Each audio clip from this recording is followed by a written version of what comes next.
ನಮಸ್ತೆ ವೀಕ್ಷಕರೇ, ಜಿ ಕನ್ನಡ ನ್ಯೂಸ್ಗೆ ಸ್ವಾಗತ. ನಾನು ತೇಜಸ್ವಿನಿ. ದಿನದ ಪ್ರಮುಖ ಸುದ್ದಿಗಳನ್ನ ನೋಡ್ತಾ ಹೋಗೋಣ. ಶಿಡ್ಲಘಟ್ಟ ಪೌರಾಯುಕ್ತಿಗೆ ನಿಂದನೆ ಪ್ರಕರಣಕ್ಕೆ ಸಂಬಂಧಪಟ್ಟಂತೆ ಆರೋಪಿ ರಾಜೀವ್ ಗೌಡ ಜಾಮೀನು ಅರ್ಜಿ ವಜಾ ಆಗಿದೆ. ನ್ಯಾಯಾಂಗ ಬಂಧನ ವಿಧಿಸಿದ ಶಿಡ್ಲಘಟ್ಟ ಕೋರ್ಟ್ ಜೆಎಂಎಫ್ಸಿ ಕೋರ್ಟ್ನಿಂದ 14 ದಿನ ನ್ಯಾಯಾಂಗ ಬಂಧನವನ್ನು ವಿಧಿಸಲಾಗಿದೆ. ಶಿಡ್ಲಘಟ್ಟ ಪೌರಾಯುಕ್ತಿಗೆ ಧಮಕಿ ಹಾಕಿದ್ದ ರಾಜೀವ್ ಗೌಡ, ಪೌರಾಯುಕ್ತಿಗೆ ರಾಜೀವ್ ಗೌಡ ಬೆದರಿಕೆ ಪ್ರಕರಣಕ್ಕೆ ಸಂಬಂಧಪಟ್ಟಂತೆ ಧಮಕಿ ರಾಜಕಾರಣಿ ರಾಜೀವ್ ಗೌಡಗೆ ಇದೀಗ ಜೈಲೇ ಗತಿಯಾಗಿದೆ. ನ್ಯಾಯಾಂಗ ಬಂಧನವನ್ನು ವಿಧಿಸಿದೆ ಶಿಡ್ಲಘಟ್ಟ ಕೋರ್ಟ್. ಜೆಎಂಎಫ್ಸಿ ಕೋರ್ಟ್ನಿಂದ 14 ದಿನ ನ್ಯಾಯಾಂಗ ಬಂಧನವನ್ನು ವಿಧಿಸಲಾಗಿದೆ.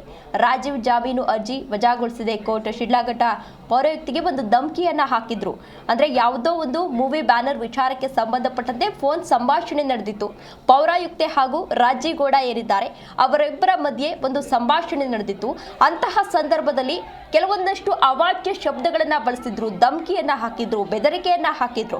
ಅಂದ್ರೆ ಆ ಪೌರಾಯುಕ್ತೆ ಏನ್ ಹೇಳಿದ್ದಾರೆ, ಅವರು ಪ್ರಾಪರ್ ಆಗಿ ರೀಸನ್ ಅನ್ನ ಹೇಳ್ತಾ ಇದ್ರು, ಯಾಕಾಗಿ ಬ್ಯಾನರ್ ಅನ್ನ ತೆರವು ಮಾಡಲಾಗಿದೆ ಅಂತ ಹೇಳಿ ರೀಸನ್ ಅನ್ನ ಹೇಳ್ತಾ ಇದ್ರು ಕೂಡ. ಈ ರೀತಿ ಮಾಡಿದ್ರೆ ನಿನ್ನನ್ನು ಸುಮ್ಮನೆ ಬಿಡಲ್ಲ, ಹೀಗೆ ಅವಾಚ್ಯ ಶಬ್ದಗಳನ್ನ ಬೆಳೆಸಿ ಅವರು ಬೆದರಿಕೆಯನ್ನ ಹಾಕಿದ್ರು. ಈ ವಿಚಾರಕ್ಕೆ ಸಂಬಂಧಪಟ್ಟಂತೆ ಈಗಾಗಲೇ ಸಾಕಷ್ಟು ಚರ್ಚೆಗಳು ಕೂಡ ಗ್ರಾಸವಾಗಿತ್ತು, ಸಾಕಷ್ಟು ಚರ್ಚೆಗಳು ಕೂಡ ನಡೆದಿತ್ತು. ಹೇಗಾದ್ರೂ ಮಾಡಿ ಅವರನ್ನ ಬಂಧಿಸಲೇಬೇಕು ಅಂತ ಹೇಳಿ ಸಾಕಷ್ಟು ಆಕ್ರೋಶಗಳು ಕೂಡ ವ್ಯಕ್ತವಾಗಿದೆ. ಅದಾದ ಬಳಿಕ ನಿನ್ನೆಯಷ್ಟೇ ಅವರನ್ನ ಅರೆಸ್ಟ್ ಮಾಡಲಾಗಿತ್ತು. ಅವರು ಜಾಮೀನಿಗೆ ಒಂದು ಅರ್ಜಿಯನ್ನ ಕೂಡ ಸಲ್ಲಿಸಿದ್ರು. ಇವತ್ತು ವಿಚಾರಣೆ ಆಗಿ ಅರ್ಜಿ ವಜಾ ಆಗಿದೆ. 14 ದಿನಗಳ ಕಾಲ ನ್ಯಾಯಾಂಗ ಬಂಧನವನ್ನ ವಿಧಿಸಲಾಗಿದೆ.